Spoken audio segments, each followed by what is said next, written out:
Now, there are just a couple of days left in the Paralympics, and every day we're bringing you all the latest news from Tokyo in our Paralympics report. It's all thanks to Toyota Ireland. #StartYourImpossible. Niamh Tallon from hersport.ie is once again back with us in studio. Good evening, Niamh.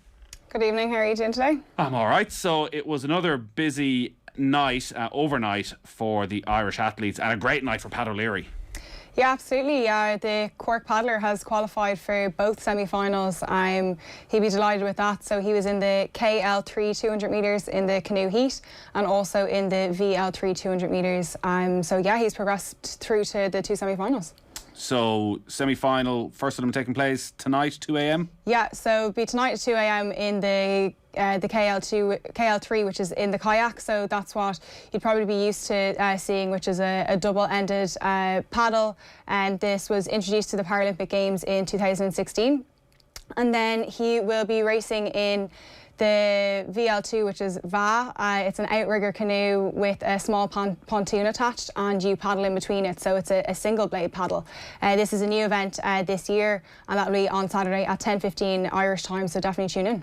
All right, so two semi-finals to come over the next couple of days for Pat O'Leary, and a real medal hope as well, it seems. Yeah, it's definitely interesting. It's obviously his first Paralympic Games. He said he was happy to get the first races done, and he said he generally improves as the regattas go on. So look, we'll see what can come out of his performances tomorrow. If he gets through the semi-final tomorrow, he'll be in the final again tomorrow as well. So he says he thinks he has a better idea of where he is in the kayak, and he'll be there or thereabouts in terms of making the A final. So we'll take it one step at a time and try get to the A final first. Not the performance that Patrick Flanagan wanted, but I think from watching his post-race interview, still just really delighted with the achievement of getting to the Paralympics. Yeah, he was the last swimmer up for the Irish team. He finished 7th in his heat in the 400 metre freestyle. He said that all he has ever wanted to do is to become a Paralympian, and he's done just that. So yeah, he definitely seemed really, really proud. He said his parents and his mum would be really proud, and you know, he said there's more in him in terms of a time, but he thinks like just getting used to the event, and you know, it's his first Paralympic Games, that he was thinking about that a little bit maybe during his swim. He was like, oh my God, I'm actually swimming at the Paralympic Games. So look, that happens. He said it's down to experience, and you know, he'll get used to that as he's able to compete in bigger competitions. But he's really happy to be there. You know, we look forward to seeing his race again on Saturday. So also in the pool, as you say, it was the final day for the Irish athletes in the pool. Barry McClements was in. Yeah, so Barry was in action in the 100 metres butterfly. He finished up his Paralympic campaign. It is his favourite event, and he was hoping for a personal best. He didn't quite get that result. He said he was 4th place in his heat. So look, overall he's had a really good Paralympic Games. He has had a final, and he's had a couple of personal bests as well. Something to be really proud of. He said he always knew that he would final, and he did final here. He said, I can't beat myself up too much, but looking forward to Paris, and he has full confidence that he'll be on the podium there. So that's really a really good attitude to have as he looks towards the Paris Paralympic Games. Yeah, it certainly seems to be the attitude of a lot of the Paralympic athletes, much like the Olympic athletes, because there's only that 3-year gap. There's not maybe a down year. In fact, straight away they're going to be getting back into World Championships and getting back into the mode of preparing for Paris. So we're going to see a lot more of a lot of these athletes. In terms of what is coming then tonight, overnight, what can we expect to see? Tomorrow is actually Patrick. He is in the 100 metre backstroke, so that is tonight, not on Saturday. And then we'll have the semi-final with Pat O'Leary, as mentioned, and hopefully a final later in the day. We will have Ronan Grimes back in action in the road race, so he has had his 4th and 6th place finishes so far. We will then have Rochelle Timothy in the road race as well.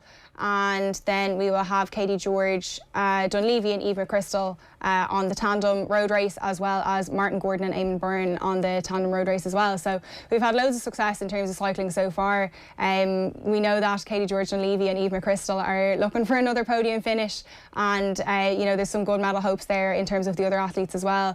Obviously Ronan Grimes will be, you know, hoping for a really good result again. Rochelle Timothy has had personal best so far, which has been really strong too. And important as well, I guess, looking at the overall games from an Irish point of view. I think in London it was 8 gold medals, in Rio it was 4 gold medals. This time there's 3 already for the Irish side. Obviously Ellen Keane, Jason Smith, Katie George Dunleavy and Eve McChrystal, they would love to get that 4th to equal the total from Rio. Yeah, look, in terms of the tandem road race for Katie George and Levy and Eve McChrystal, they were second in this event in 2016 and they were second in June at the World Championships as well. The people to watch out for there will be the two bikes from Great Britain. They have had, the Irish team have had gold in 3 World Championships before this, so they certainly have it in them.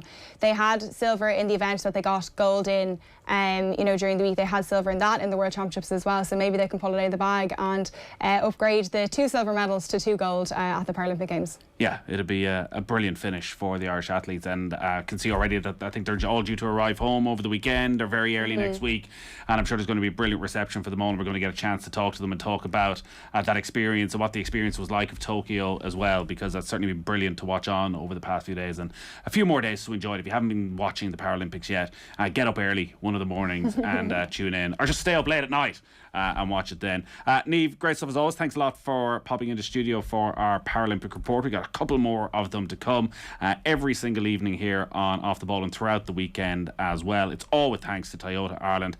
#Start Your Impossible. Listen live or listen back on the News Talk app. Powered by Go Loud. Baby Alex's parents were worried. We knew that something wasn't quite right. Milestones that he wasn't hitting. A call was made. VHI Paediatric Clinic. It was exactly what we needed when we needed it. They were fantastic. The VHI consultant recommended immediate physio and speech therapy and arranged the next step in his treatment. Met with the neurologist, got a diagnosis, cerebral palsy. Now the path ahead looks clearer. VHI gave us the support and the right level of care. Whatever he wants to do, it isn't going to hold Alex back. This is Christine. And I'm glad I'm with VHI Healthcare. The featured customer has received gratuity for their time in making this commercial. Plan benefit limits, waiting periods, terms and conditions apply. VHI Healthcare DAC trading as VHI Healthcare is regulated by the Central Bank of Ireland and is tied to VHI Insurance DAC for health insurance in Ireland.